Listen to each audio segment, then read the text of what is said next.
Olá, tudo bem com você?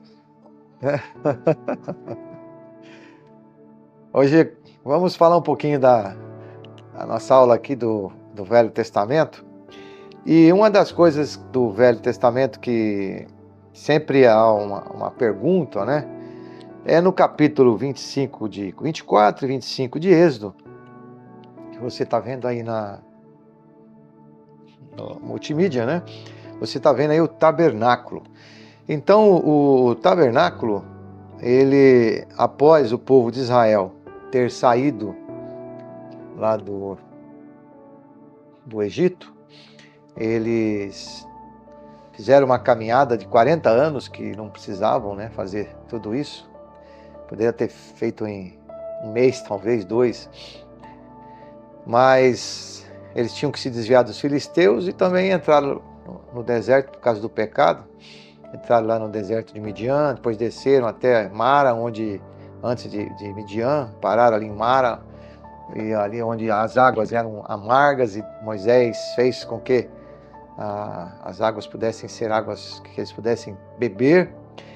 Mas o pecado desse povo, né, fez com que eles andassem esses 40 anos ali no deserto. E às vezes os nossos pecados nos fazem andar e perder, né, a nossa vida, e 40 anos se passam. Mas Deus, então, nessa caminhada, Deus o chama e então faz um tabernáculo com eles, né, para tabernacular com eles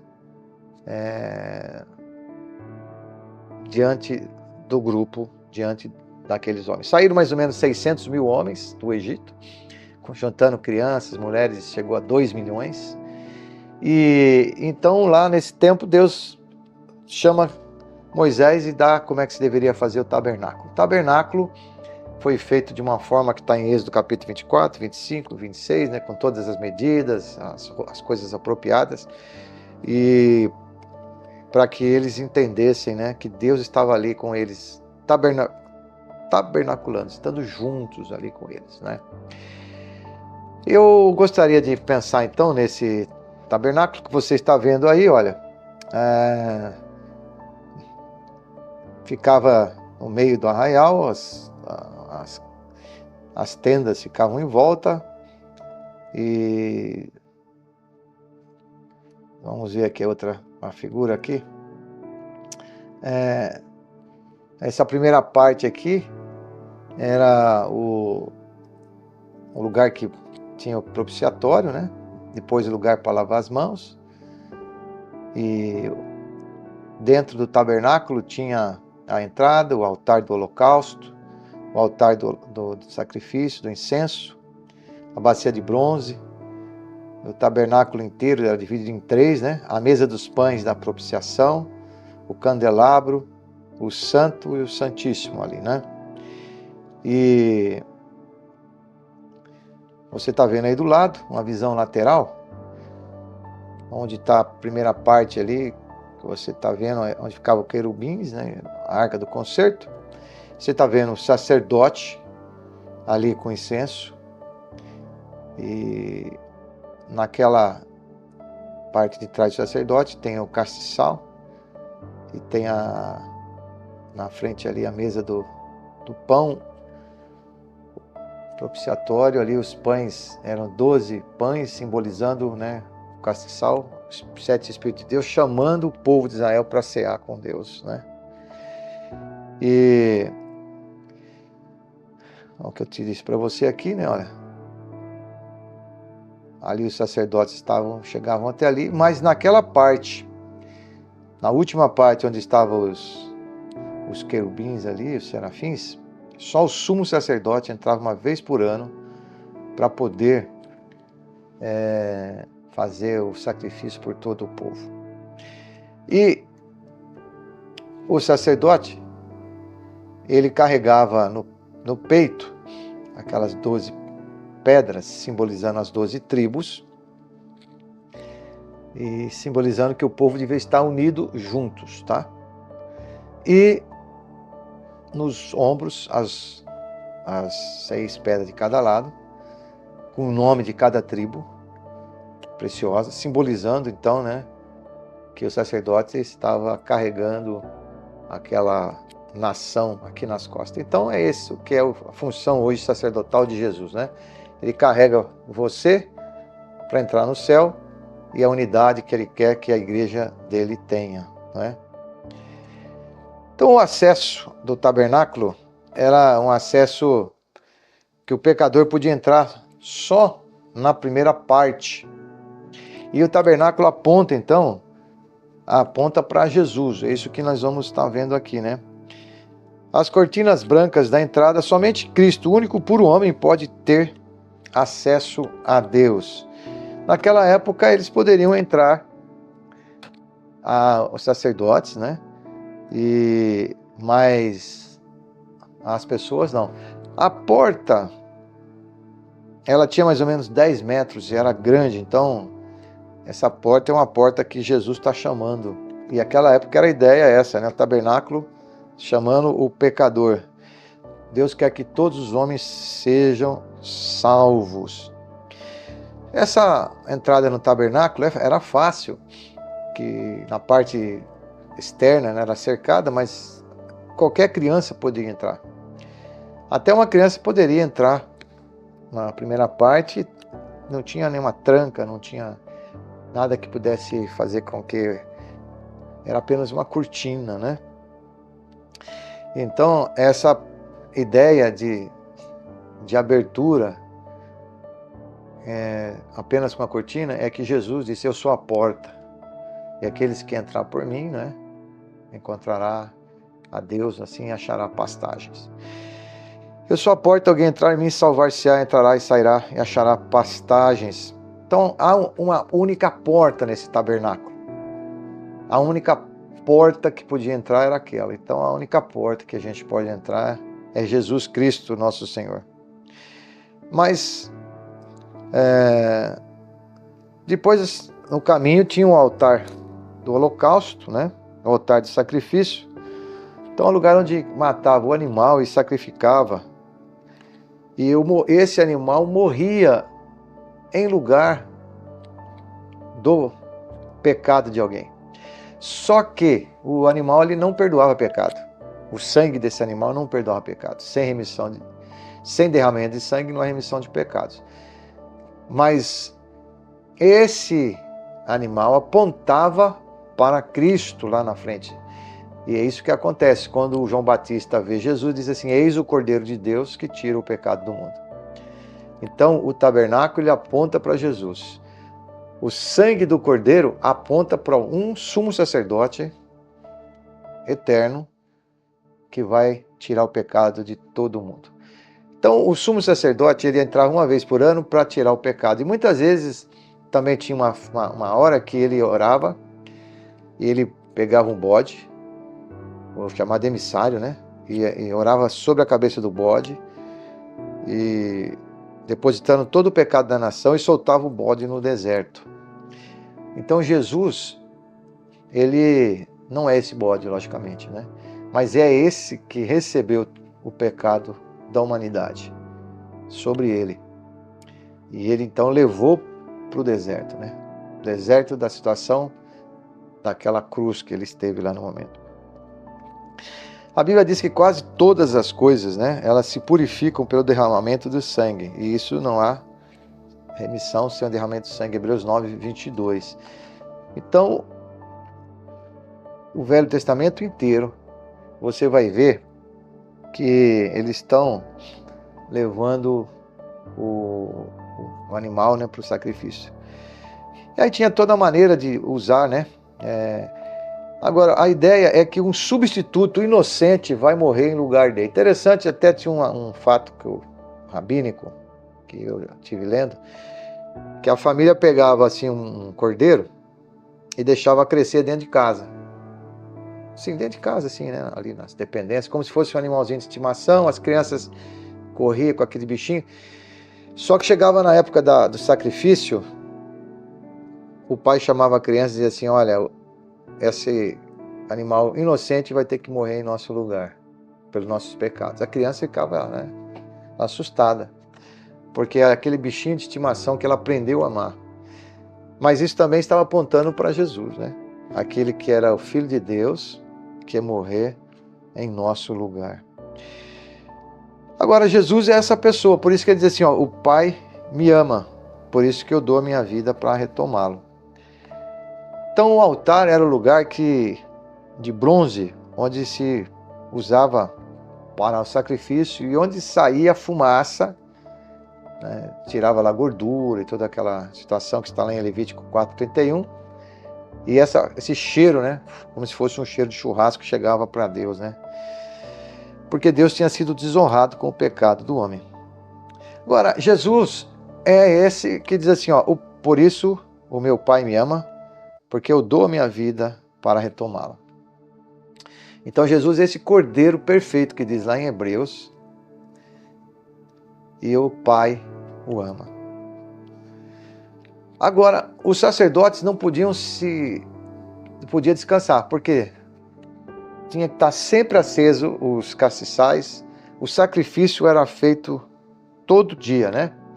Só que Jesus, quando morreu na cruz, ele levou sobre ele todo o pecado da humanidade. Isso, ele diz assim na cruz, está consumado. Então não há mais sacrifício. Não precisa de altar. Não precisa de degola de animal. Não precisa de sangue derramado ali no átrio, né, derramado na entrada para levar lá onde estavam os querubins. Porque Jesus diz assim, né, o texto, pelo novo e vivo caminho que ele nos consagrou pelo véu, isto é, pela sua carne.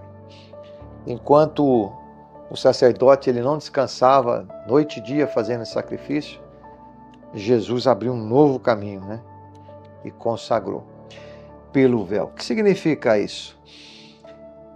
Que quando Jesus morre e ressuscita, lá na época dele, existia o templo já. E o véu foi rasgado de cima e embaixo. Significando o quê?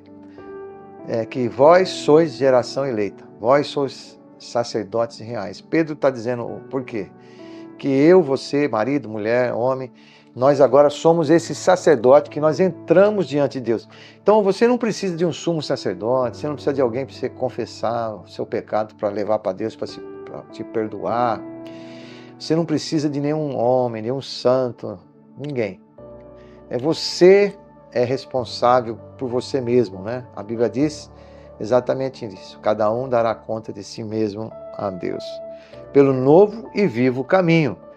Então as coisas velhas se passaram, eis que se fez todo novo. A segunda coisa aqui que nós vemos é que, como Jesus disse, né? Eu sou a porta. E se alguém entrar por mim, salvar-se-á, entrará e sairá e achará pastagem. Então, agora Jesus é essa porta, né? Quase todas as coisas, segundo a lei, se purificam com o sangue. E Jesus precisou morrer na cruz, né? Por isso é que meu Pai me ama, porque eu dou a minha vida para retomá-la. Assim como todo sacerdote aparece cada dia ministrando e oferecendo muitas vezes os mesmos sacrifícios, que nunca podem tirar os pecados. Então, esses sacerdotes que todo dia ministravam, eles não poderiam tirar o pecado, eles só apaziguavam a ira de Deus contra o pecado. Mas quando Jesus morre na cruz, né, ele apazigua para sempre a ira de Deus, através dele. E pelo novo e vivo caminho que ele nos consagrou pelo véu, isto é, pela sua carne. A segunda coisa que nós vemos aqui, o acesso ao tabernáculo, era somente pelo sacerdote, não é? A bacia que estava ali de bronze, somente o sacerdote lavava as mãos cuidadosamente e as suas vestes para entrar no santuário. Infelizmente, os israelitas não podiam entrar. Os levitas, embora eles trabalhavam no átrio e portavam os utensílios, até transportavam a arca, mas também não podiam entrar. Mas ficavam de fora, né? E diz assim: e da parte de Jesus Cristo, que é fiel testemunha, e nos fez reis sacerdote para Deus e seu Pai, e pela glória do poder para todos sempre. Amém. E nos fez reis e sacerdote. Então, até essa situação da morte de Jesus, havia a necessidade de um sacerdote e de um sumo sacerdote. Mas a partir do momento que Jesus morreu na cruz, ele nos fez sacerdotes e reis. Passamos a ser filho dele. Olha que maravilha, né? Você tem livre acesso a entrar no reino de Deus, né? Interessante que Jesus, aqui pensando nos apóstolos, né? Jesus, ele lava os pés dos apóstolos, e os apóstolos, então, até ficam, uma época, o Pedro fica chateado com Jesus. Não, eu não sou merecedor. Jesus disse assim: olha, você não precisa ser lavado inteiro. Pedro disse assim: eu quero tomar banho inteiro, né? Não, só os pés. Então, o caminho que a gente anda, as lutas que a gente atravessa, sujam os nossos pés. O mundo suja os nossos pés. Então, há necessidade de não ser lavados pelo corpo inteiro, porque você já tem Jesus como seu Senhor e Salvador. Há uma necessidade, então, de você não precisar tomar banho, você já tomou um banho completo pelo Espírito Santo, mas há uma necessidade de lavar os pés. Lavar os pés, 1 João 1,9 diz, né? Se confessar vossos pecados, ele é fiel e justo para perdoar todos os vossos pecados. Então a ideia é de você perdoar e receber perdão, não é? Então, o confessar todo dia, diariamente, mas lembrando que você já foi lavado pelo sangue. Terceira coisa, o acesso à terceira entrada, que era só para o sumo sacerdote. Então havia as 3 entradas, como a gente viu, né? A porta do cercado, todos entravam, aquela porta do cercado, todos os pecadores podiam entrar. A segunda entrada era fechada e era a cortina do santo lugar, porque ali só os sacerdotes entravam para realizar o seu ministério. E a terceira, só entrava o sumo sacerdote, em Hebreus 10, 19 e 20, uma vez por ano. E lá dentro tinha então o candelabro de ouro, que era uma peça forjada, batida a martelo. Então Cristo foi duramente golpeado pelos nossos pecados até chegar na cruz. E o azeite representava então o Espírito Santo de Deus. E Jesus disse o seguinte, né? Eu vou, mas vou deixar para vocês o Consolador. Então, o azeite aceso ali naquele candelabro estava representando que o Espírito de Deus estava ali com eles. Aí Jesus disse: eu vou, mas vou deixar com vocês o Paracleto. Vou deixar com vocês alguém para ajudá-los, né? E assim foi. Nós temos o Espírito Santo para nos ajudar. Isso é o que a Bíblia nos ensina, não é verdade? E o texto sagrado aqui nos fala também, né? Enquanto estou no mundo, eu sou a luz do mundo. Esse candelabro era uma peça forjada a martelo e batida por ourives, né? De ouro puro. E essa peça, então, ela representava uma luz. A luz que deveria estar sempre acesa dentro desse tabernáculo. Então essa luz é o próprio Cristo. Jesus disse: eu sou a luz do mundo, e aqueles que entrarem por mim não caminharão pelas trevas. Há aproximadamente 5 anos atrás, eu estive fazendo uma viagem, e nessa viagem a Israel eu fui ver esse tabernáculo feito ali. Era um tabernáculo do tamanho mesmo, né, do original, com todas as coisas feitas iguais. Logicamente que não era um tabernáculo daquela época, mas assim, uma coisa para a gente ter uma ideia do tabernáculo. E cada ponto daquele tabernáculo, né, ele estava apontando para o Messias Jesus Cristo. Mas nós temos aqui, né, um grande alerta depois da grande graça de Deus, né? Então, Deus, a Bíblia fala o que é graça? É um favor imerecido. A palavra aí, clares, né? Eu não mereço. Para você entender, né, certinho, por exemplo, eu chego para você e falo assim, eu vou te dar um presente, vou te dar um relógio. Tiro meu relógio aqui do pulso e te dou para você. Aí você fala, nossa, eu não mereço, eu não fiz nada. Eu falo, mas eu quero te dar esse presente. Você vai falar, muito obrigado, eu recebo. Então a palavra graça é um favor que você não merecia, você não fez nada para, absolutamente nada. Por isso que a palavra é graça, gratidão, né? Até tem uma expressão que lá no Novo Testamento, quando os soldados romanos eles recebiam um soldo a mais, eles não, pelo que eles não trabalharam, mas o rei ficou tão feliz com eles, né? O imperador, o Nero lá, e então dava uma graça. Então recebeu uma gratidão. Ele trabalhou 12 meses, mas ele recebeu 13 meses, recebeu 14 meses, quer dizer, é um favor imerecido. Eles trabalharam para receber aquilo. E nós trabalhamos para receber o quê? A morte. O salário do pecado é a morte. Mas o dom gratuito de Deus é vida eterna em Cristo Jesus. Então, qual que é o nosso trabalho? Trabalhamos para morrer, porque a gente pecou.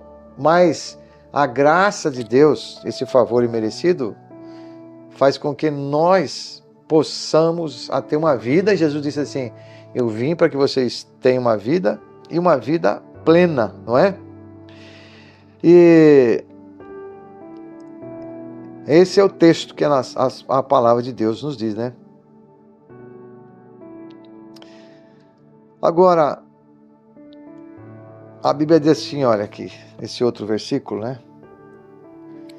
Ensinando-os a guardar todas as coisas, porque eu vos tenho mandado, eis que estou convosco todos os dias, até a consumação do século. Então, você se lembra que eu comecei falando lá dos sacerdotes, né? E eu vou voltar aqui um pouquinho para você ver, né? Olha isso. Aqui, né? A quarta coisa.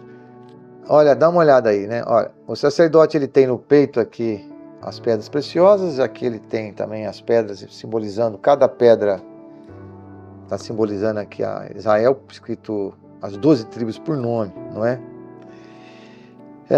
Então a unidade aqui e aqui carregando, né? Então o que significa isso para nós hoje, né? Então significa que você pertence ao Senhor. O Senhor escreveu o teu nome no livro da vida e Ele está te carregando aqui. Mas também simboliza que você deve fazer parte de uma igreja local, de uma unidade, para levar outros ao Senhor. Eu sei que tem muita gente hoje que não gosta de igreja, né? Mas a igreja ainda é o lugar que Deus chamou o homem para levar outras pessoas. A igreja é o lugar que as pessoas se reúnem para levar missões e missionários. A igreja é o lugar que as pessoas se unem para adorar. Então o tabernáculo é aquele que aponta para Jesus. E Jesus disse agora, né, que você é o tabernáculo dele. E lá em Romanos diz assim, apresentai-vos a ele, com vossos corpos, vivo, santo e agradável a Deus. No Velho Testamento, então, não existe mais templo, não existe mais tabernáculo. E aquela conversa que Jesus tem com aquela mulher samaritana, lá onde ele vai pegar água, aquela mulher tem uma ideia ainda judaica também, dos 5 livros primeiros, que a adoração estava lá nas montanhas. E ela então pergunta para Jesus, olha Jesus, aonde que devemos adorar? Os seus discípulos adoram aqui no templo, tabernáculo, depois templo. E a nossa família, nossos patrícios adoram na montanha. Jesus disse o seguinte, ele falou, haverá um momento que os meus adoradores me adorarão em espírito e em verdade. Aconteceu. O ano 70 foi destruído o templo e nós estamos adorando o Senhor em espírito e em verdade. Onde tiver 2 ou 3 pessoas reunidas no nome dele, ele está lá conosco. Deus te abençoe. Aprenda essa lição, né, tão preciosa na sua vida. E semana que vem vamos conversar mais um pouquinho sobre isso. Tá bom? Ótima semana. Se você puder passar aí para os amigos essa aula, nós agradecemos. Fazer sua inscrição aí. Shalom, shalom para você. Grande abraço.